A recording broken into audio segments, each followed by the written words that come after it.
All right, to repeat, we may have a smoking gun. Breaking news, the Obama administration signed off on the Ukrainian money and the top prosecutor, Shokin, but at the last minute, Vice President Joe Biden forced Shokin from office.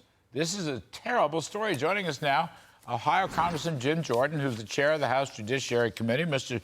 Chairman Jordan, welcome back, as always, sir. I mean, this just broke, this story. Good to be with you.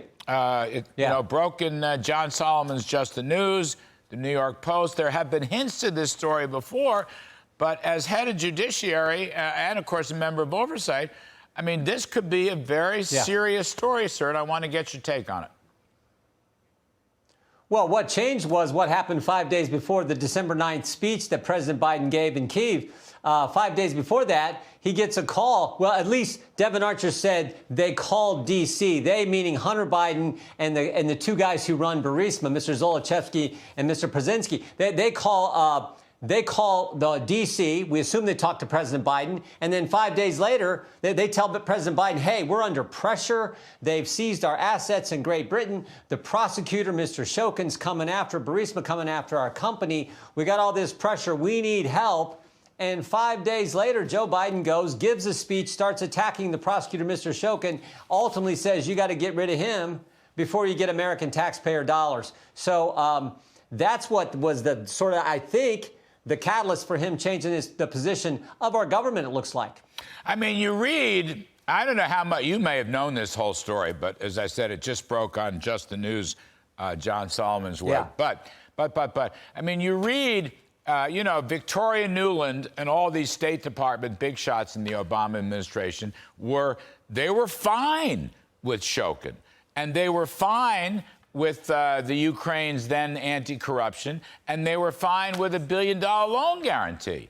And suddenly Joe Biden comes in and says, no, no, no. And it just sounds like, Chairman Jordan, it sounds like this happened at the last minute, and it sounds like it was tied to son Hunter's participation in Burisma, which was under fire. Just sounds like that.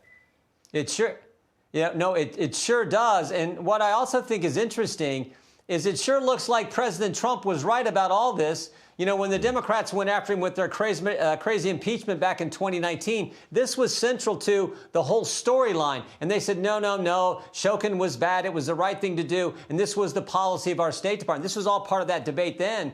But it looks like maybe it wasn't. One of the other things I found interesting is over the weekend, there was the story in the New York Times, story in Politico, where Hunter Biden's defense team provided all this information. And they talked about the negotiation with U.S. Attorney David Weiss. Well, one of the things that came out in those stories was in 2020, early 2020, Hunter Biden met with the impeachment lawyers, the impeachment team for the Democrats. And I'm wondering, what were they talking about? Were they talking about this? Who did he meet with? Adam Schiff? Dan Goldman? Who did Hunter Biden meet with during that impeachment process that we were involved in, of course, in defending President Trump? All this stuff starts to fit together. They were going after President Trump. It looks like they were involved with the very kind of thing they falsely accused President Trump of being involved in. Well, I mean, you've got just one more on this Biden switcheroo. The memos show, I'm reading from the New York Post, Jim Jordan.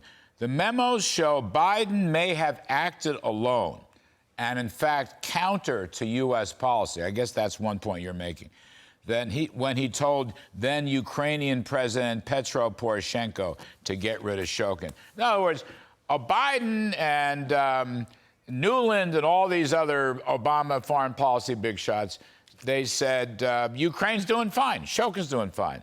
And Biden acted alone to change the policy. So you have to ask, what was his motive? What was he doing? Yeah. And it sure looks like...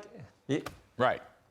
No, I was going to say, Larry, I think that's the right question, and it sure looks like it was the phone call that he most likely got. We don't know who it was to. Again, Devin Archer, when he testified in his deposition 4 weeks ago, said it was a call to D.C. He didn't know who they talked to. I think they talked to Vice President Biden, and then everything changes. He goes to Ukraine, gives the speech, attacks Shokin, and then ultimately leverages that $1 billion and says, you either fire him or you're not getting the taxpayer money of the American people. So I think that was the catalyst that changed the position. And maybe he did act unilaterally. I think that's kind of strange. That should be a call for the commander-in-chief himself, for President Obama, not for the vice president. That's a great point. That's a really, you are so right. A decision like that, you know, a considerable foreign policy financial decision has got to pass through the commander-in-chief. That's an Oval Office decision. That's not a Veep decision on Air Force Two. That's a really important point from... Please, go ahead. Here's another interesting thing that happened a few years prior, when actually it would have been in 2014. Baturina, who's the wealthiest woman in Russia, she comes to D.C. She has dinner with Hunter Biden, Devon Archer, and Vice President Biden. Now, 2014, and she gives $120 million to one of the companies. She gives $3.5 million to the Bidens, to Biden and Hunter Biden, and to Devon Archer. And she has this long dinner with the vice president. Now, of course, what's going on in 2014? That's when Russia came into Ukraine, took Crimea, and all kinds of folks are getting sanctioned. All kinds of Russians, all kinds of banks are getting sanctioned. We're trying to check. Did Baturina's bank get sanctioned? Did she get sanctioned? Why was she willing? The vice president spends 2 hours with her at dinner. She gives all this money to Hunter Biden and some of his business interests. We want to know if she avoided sanctions because of the contacts and the business relationship she had with the Biden family. We're trying to find out an answer to that question as well. All right. When do you reconvene, Chairman Jordan? We're back on that second week of September.